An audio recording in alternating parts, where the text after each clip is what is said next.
কখনো কখনো মনে হয় যে ভারতবর্ষের আইনটা এক একজনের জন্য এক এক রকম। কখনো যারা আহ, গরিব মানুষ বা মধ্যবিত্ত লোকের বা নিম্ন মধ্যবিত্ত তাদের জন্য একরকম, আর যাদের কাছে প্রচুর টাকা পয়সা আছে তাদের জন্য একরকম। এখনো গভর্নমেন্টের থেকে মনে হয় 1,27,00,000 টাকা পাই, প্লাস মান্থলি 80,000 থেকে 1,00,000 টাকা পেনশন পাওয়া উচিত, মানে আমার হিসাবে। পেলে আমি পড়তে যাব, মানে বিদেশে গিয়ে চিকিৎসা করানো ওটা আমার কাছে স্বপ্নের মতো। ফলে ছেঁড়ায় কাঁথায় শুয়ে রাজপ্রাসাদের স্বপ্ন না দেখাই ভালো। হারামের টাকা ওই হারামেই ইউজ হয়। এরা মোটামুটি অভিষেক ব্যানার্জির যত অপকীর্তির সমস্ত কিছু সাক্ষী।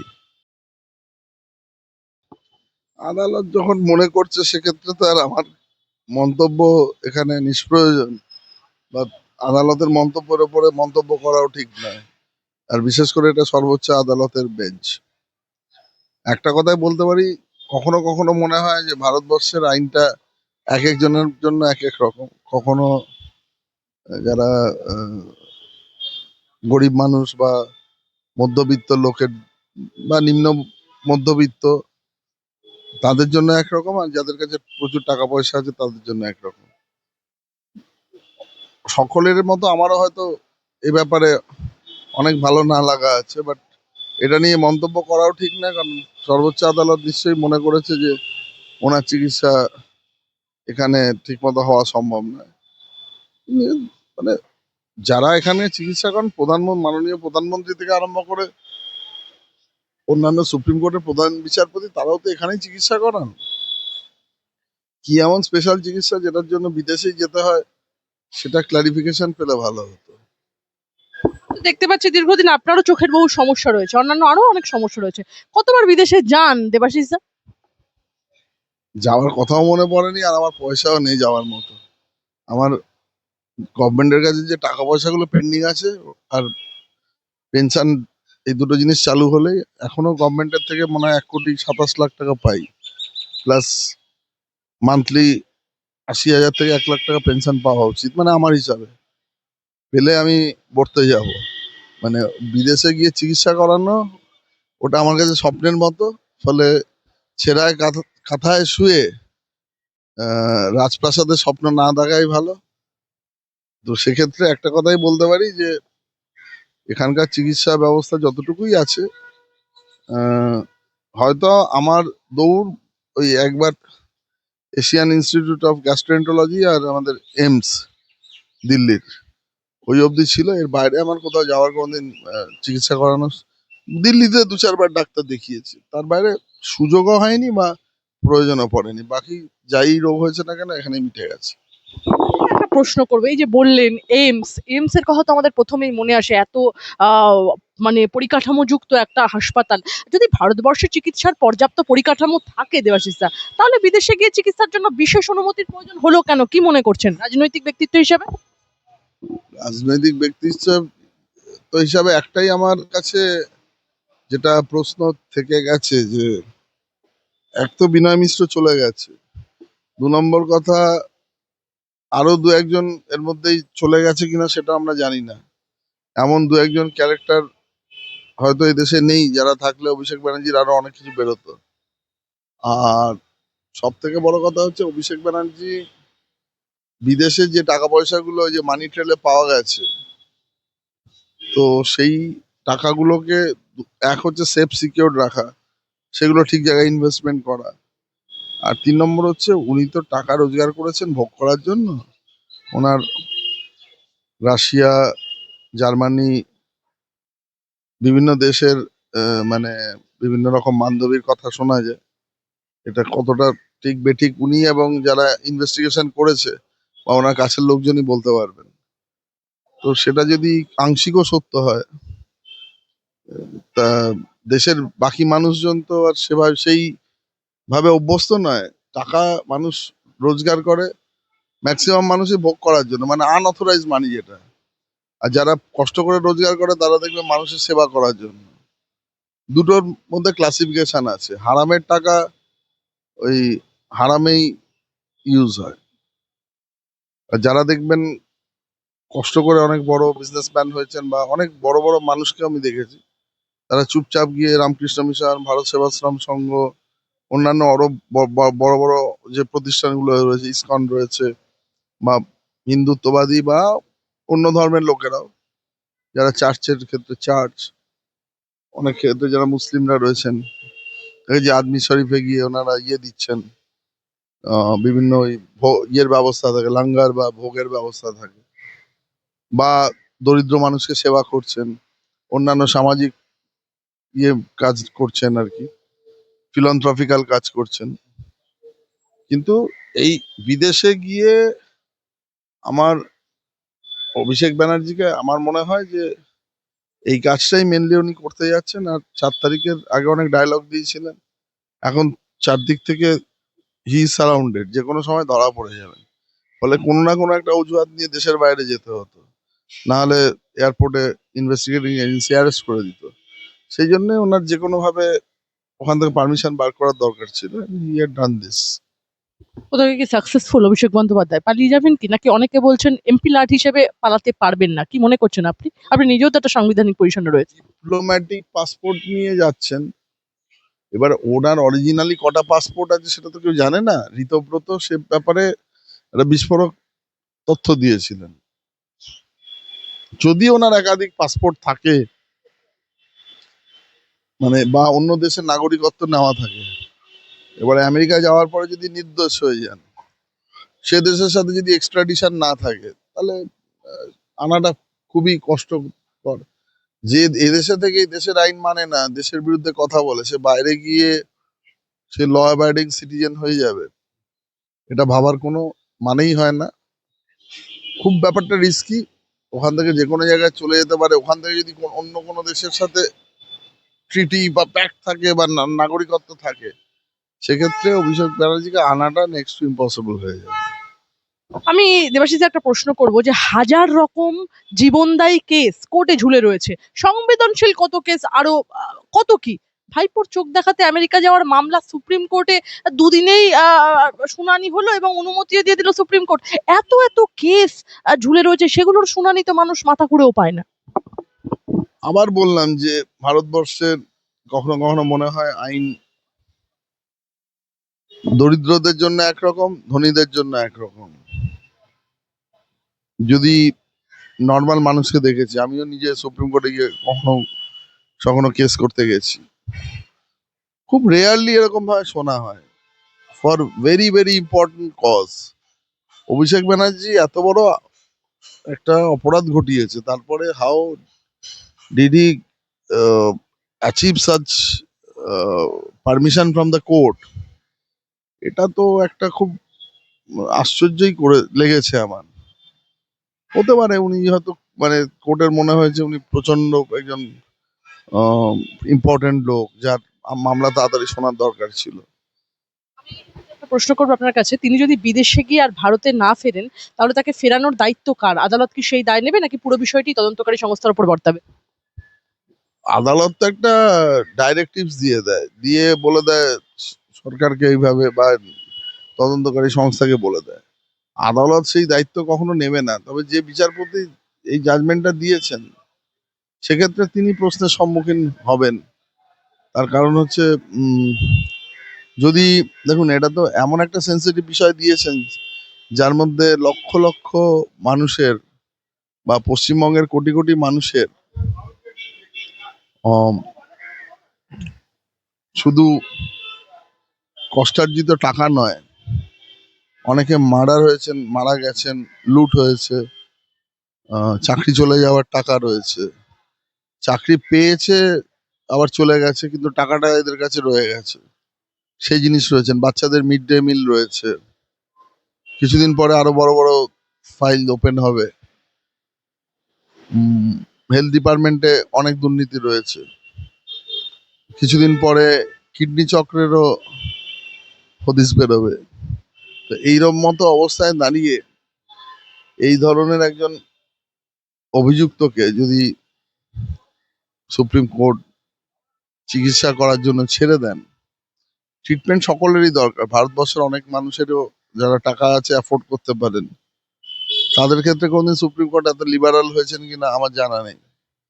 হয়তো হয়েছেন, হয়তো হননি। বাট একটা কথাই বলতে পারি যে মানে কি এমন স্পেশালাইজ ট্রিটমেন্ট যেটা ওখানে হতে পারতো, মানে হচ্ছে রাদার, সেটা আমার জানা খুবই দরকার হয়ে মনে হয়। রজত শুভ্র ব্যানার্জি আমাদের ক্যামেরায় একটা বিস্ফোরক দাবি করেছেন যে অভিষেক বন্দ্যোপাধ্যায়ের যে চোখটা চিকিৎসার কথা তিনি বলছেন সেই চোখটা কি পাথরের। আদৌ কি তাহলে যদি সেটাই হয়, এসএসকেএম এর থেকে একটা রিপোর্ট চাওয়া হলো, সেই বিষয়গুলো পুঙ্খানুপুঙ্খ না বিচার করে এই যে বিচারপতির এই জাজমেন্ট, আপনি যেটা বললেন একটু আগে, সত্যি কি বিচারপতি পরবর্তীতে প্রশ্নের মুখে পড়বেন? কারণ ইতিমধ্যেই কিন্তু দেবাশিস দা সুপ্রিম কোর্ট থেকে বিদেশ যাত্রার অনুমতি পেতেই বিদেশে পাড়ি দিয়েছেন তৃণমূল সাংসদ অভিষেক বন্দ্যোপাধ্যায়। কি বলবেন? সেটা আমি আগেই বলেছি আপনাকে যে পরবর্তীকালে যদি না আসেন, যতই ইনভেস্টিগেটিং এজেন্সির ওপরে বিভিন্ন রকম শর্ত বেঁধে দিন, ইনভেস্টিগেটিং এজেন্সির কিন্তু আইনকে ভেঙে তো আর ওই দেশ থেকে তুলে নিয়ে আসতে পারবে না। ফলে ওরা যদি অ্যাক্সেস না করতে পারে তারা কি করবে? গভর্নমেন্টেরও সেক্ষেত্রে যতই চাচাক না কেন কেউ দায় থাকবে না। যিনি বিচারপতি দিয়েছেন উনি পরবর্তীকালে মানুষ তো প্রশ্ন করতেই পারে। আর একটা বিষয় বলবো যে কলকাতা হাইকোর্ট ইতিমধ্যেই জানালো যে ভবানীপুর, বিষ্ণুপুর এবং কালীতলা থানায় দায়ের হওয়া 3টি এফআইআর এ অভিষেক বন্দ্যোপাধ্যায়কে হেফাজতে নিয়ে জিজ্ঞাসাবাদ করতে পারবে না পুলিশ। সেই সঙ্গে এই 3টি থানায় মামলার যে অন্তর্বর্তী রক্ষা কবচের মেয়াদ 31শে অগস্ট পর্যন্ত বাড়িয়ে দিল আদালত। পরবর্তী শুনানি হবে 25শে অগস্ট। কি বলবেন? আবার বলছি, এটা কোর্টের ব্যাপার, আমার ব্যাপার নয়। কেস ডায়েরিতে কি কি ইনগ্রেডিয়েন্টস আছে সেটা তো আমি তার উপরে কমেন্ট করতে, I have not seen the case diary. যেটা দেখিনি আমি না জেনে কোনো কমেন্ট করি না বা করতেও পছন্দ করি না। তবে একটা কথাই বলতে পারি যে আহ, যে ধরনের অর্ডার গুলো আসছে সেক্ষেত্রে সাধারণ মানুষ হলে কি হয় বা অন্য কোনো কেস হলে কি হয়, পুলিশ 7 বছর বা তার উপরে যদি সাজা থাকে তাকে আগে অ্যারেস্ট করে নেয়, কাস্টডিতে নেয়, তারপরে দেন দে রিট্রিভ দ্য ডেটাস বা এভিডেন্স কালেকশন শুরু করে। ম্যাক্সিমাম কেসই 7 বছরের ওপরে সাজা রয়েছে, 7 বছরের নিচে হলো নোটিশ দিতে শুরু করে। তো এইভাবে এত সময় সাপেক্ষ হয়ে যাওয়ার জন্যই ব্যাপারটা কিন্তু এই জায়গায় চলে যাচ্ছে বলে আমার মনে হচ্ছে। ইতিমধ্যে কিন্তু অভিষেক বন্দ্যোপাধ্যায় 25টা ব্যাগ নিয়ে আমেরিকায় চলে গিয়েছেন এবং তদন্তে সহযোগিতা করবেন কিনা তা নিয়েও যথেষ্ট সন্দেহ রয়েছে। এমনই খবর আজকে মামলায় উঠে এলো। কি থাকতে পারে ওই ব্যাগগুলোতে? দেখুন, এটা তো অভিষেক ব্যানার্জি বলতে পারবেন। আপনারা যদি ভাবেন যে টাকা পয়সা নিয়ে গেছে, অত বোকা লোক নয় টাকা পয়সা সোনা দানা ব্যাগে নিয়ে গেছে বা হিরে জহরত। হ্যাঁ, মানে কিছু ফাইল টাইল যদি ছড়াবার হয় সেটা তো অতি অবশ্যই সব ক্লিয়ার করে দিয়েই গেছে। এটা খুব সোজা ব্যাপার নয়। মানে অভিষেক ব্যানার্জি হাজারেও ছাড়িয়ে গেছে, মানে কোটিতে দুর্নীতিটা। It will be in lakhs of course. তো সেই জায়গায় দাঁড়িয়ে 25টা ব্যাগ নিয়ে গেছে বলে হাপিত্তেশ করে লাভ নেই। বরং বলুন যে কত লক্ষ কোটি টাকা বাইরে সাইফারিং করেছে, এটা জানাটা বেশি ইম্পর্টেন্ট। অভিষেক ব্যানার্জি কোনো সাধারণ ব্যক্তি নন। মানে আপনাকে বুঝতে হবে এত বছর ধরে এমন কোনো দপ্তর নেই যেখান থেকে তোলাবাজিটা চলতো না এবং প্রত্যেকে রেট দেওয়া ছিল।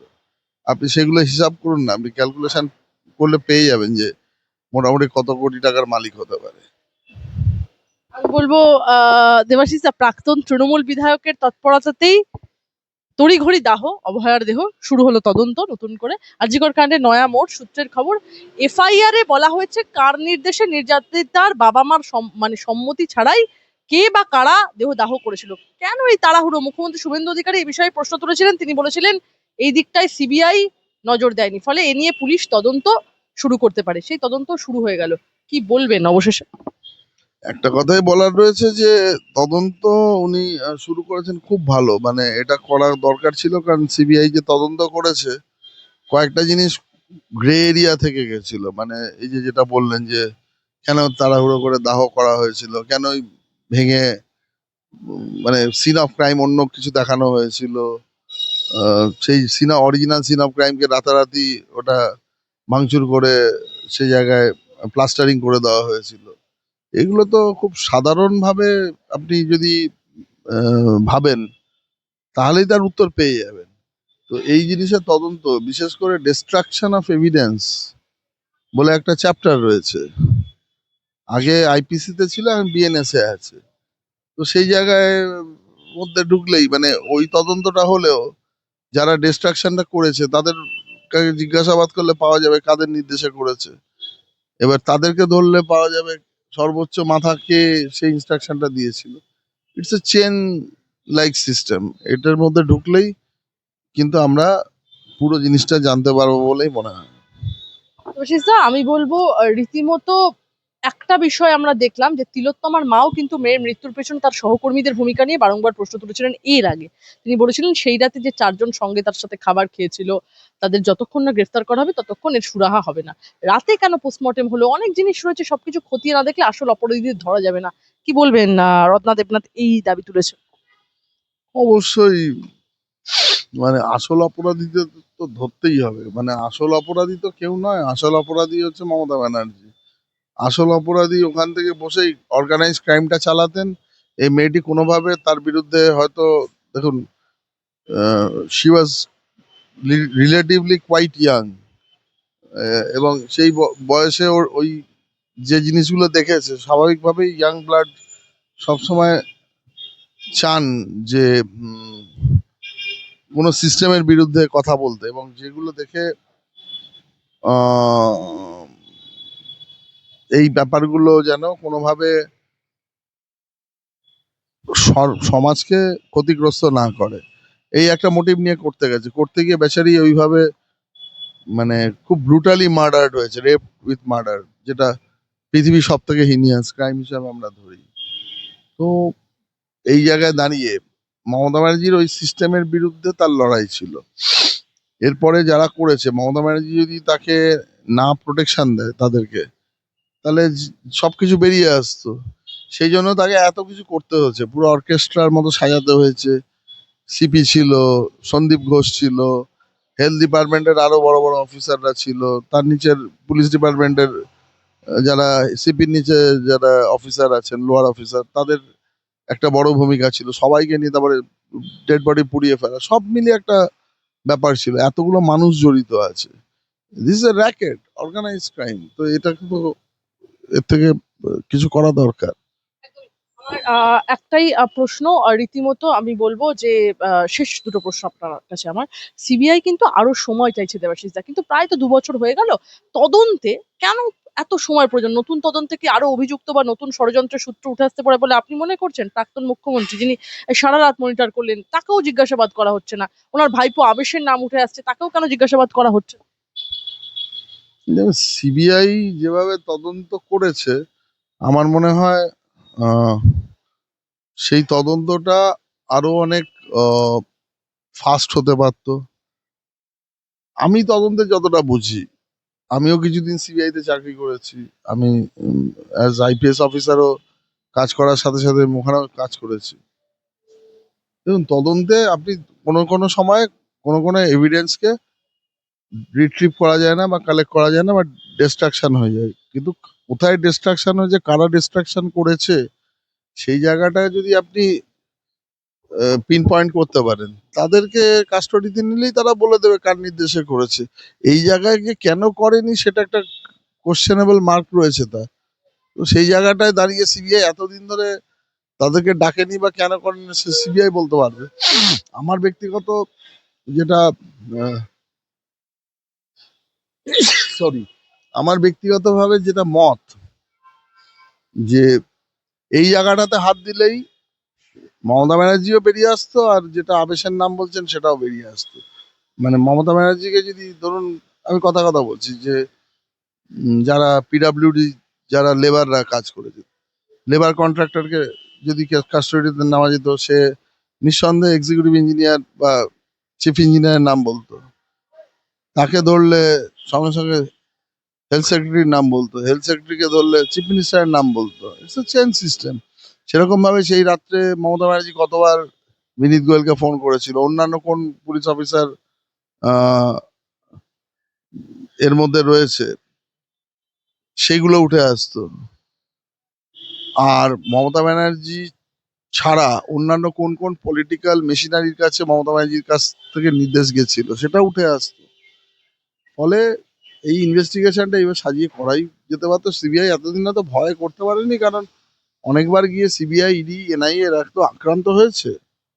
উম, ফলে এরা এই সাহসটা দেখাতে পারেনি, এটা আমার ব্যক্তিগত ধারণা। বাট দেখানো উচিত ছিল, কারণ না হলে কি হয়, প্রত্যেকটা মানুষের একটা ইমেজ থাকে। সেই ইমেজ যদি কখনো সেখানে কোনো ডিস্টার্বড হয়, তাহলে পরবর্তীকালে এই যে ইডির ফাইল চুরির ঘটনা, পরবর্তীকালে সেই ব্যাপারটা নিয়ে এখনো কোনো ইনিশিয়েট হয়নি। কিন্তু না হলে কি হবে, পরবর্তীকালে সিবিআই, ইডি, এনআইএ এরা যদি কোথাও গিয়ে পাবলিকের কাছে এইভাবে হ্যাকেলড হয়, এটা একটা খুব বাজে মানে পরম্পরা তৈরি হয়ে যাবে। ডিম থেরাপির মতো মানে ক্রমশ বাড়তে থাকবে। এটা উচিত নয়। সিবিআইও ডিম থেরাপির শিকার হতে পারে। সিবিআই ডিম থেরাপি বলিনি, এই যে ডিম থেরাপির মানে এক জায়গায় চালু হলো সব জায়গায় চলতে থাকলো, সেরকমই বলছি যে সিবিআই যদি অ্যাকশন প্রপার না নেয়, মমতা ব্যানার্জিকে থেকে অন্যরাও একই পথে অনুপ্রাণিত হয়ে অনুসরণ করতে পারে। সেক্ষেত্রে সিবিআই কোর্টে গিয়ে কি বলবে, সব ইডি কথা বলছি, ইডি কোর্টে গিয়ে কি বলবে? সিবিআই অনেক জায়গায় মার খেয়েছে।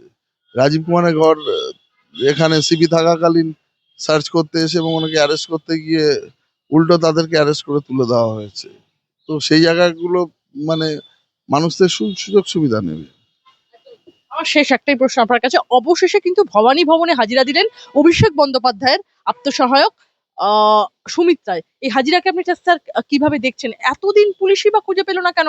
সুমিত রায়ের জিজ্ঞাসাবাদ থেকে কি কোনো বড় লিঙ্ক বা তথ্য বেরিয়ে আসতে পারে যা থেকে বিপদে পড়তে পারেন অভিষেক বন্দ্যোপাধ্যায়? বেরোবে তো বটেই, এবার বেরোনোর পরে বা হয়তো এতক্ষণে বেরিয়েওছে, অভিষেক ব্যানার্জি এখন আমেরিকায় গিয়ে বসে আছে।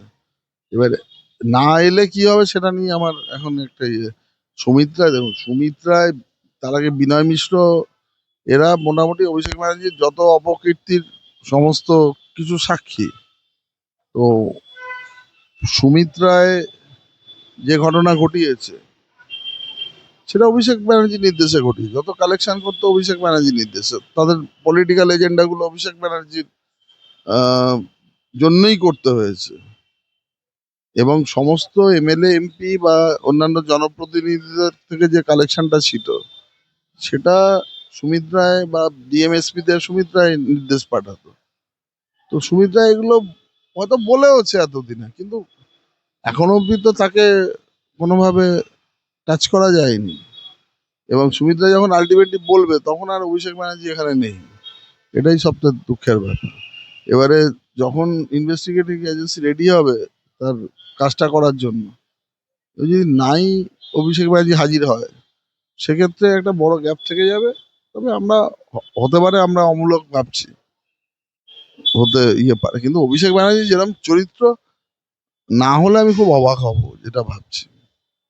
এবং আমি একটা প্রশ্ন করবো, সুমিত রায় কি রাজসাক্ষী হতে পারেন বলে আপনি মনে করেন? হ্যাঁ, হতেই পারে, না হওয়ার কি আছে। রাজসাক্ষী হলো নিজেও বেঁচে যাবে, সাজাটা অনেক কমে যাবে, হয়তো 1-2 বছর সাজা হলো ম্যাক্সিমাম। হতে পারে, না হওয়ার কিছু নেই, মানে দের ইজ এ পসিবিলিটি।